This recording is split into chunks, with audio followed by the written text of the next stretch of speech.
Bonjour, bonjour mes labradorites. On se retrouve aujourd'hui pour la lecture du chapitre 8 du Petit Prince de Saint-Exupéry. J'appris bien vite à mieux connaître cette fleur.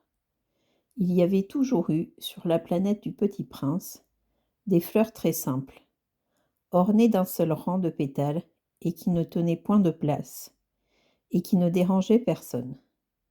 Elles apparaissaient un matin dans l'herbe, et puis elles s'éteignaient le soir. Mais celle-là avait germé un jour d'une graine apportée d'on ne sait où, et le petit prince avait surveillé de très près cette brindille qui ne ressemblait pas aux autres brindilles. Ça pouvait être un nouveau genre de baobab. Mais l'arbuste cessa vite de croître et commença de préparer une fleur. Le petit prince, qui assistait à l'installation d'un bouton énorme, sentait bien qu'il en sortirait une apparition miraculeuse. Mais la fleur n'en finissait pas de se préparer à être belle, à l'abri de sa chambre verte. Elle choisissait avec soin ses couleurs. Elle s'habillait lentement, elle ajustait un à un ses pétales. Elle ne voulait pas sortir toute fripée comme les coquelicots. Elle ne voulait apparaître que dans le plein rayonnement de sa beauté. Et oui, elle était très coquette.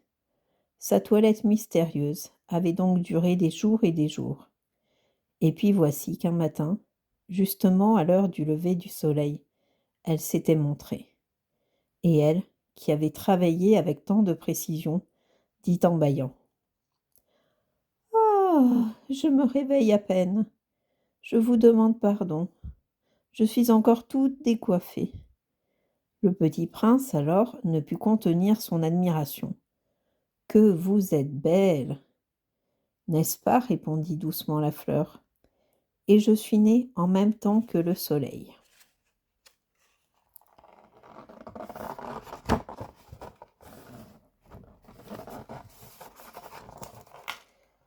Le petit prince devina bien qu'elle n'était pas trop modeste. Mais elle était si émouvante. «C'est l'heure, je crois, du petit déjeuner», avait-elle bientôt ajouté. «Auriez-vous la bonté de penser à moi?» Et le petit prince, tout confus, ayant été chercher un arrosoir d'eau fraîche, avait servi la fleur. Ainsi l'avait-elle bien tourmentée par sa vanité un peu ombrageuse. Un jour, par exemple, parlant de ses 4 épines, elle avait dit au petit prince: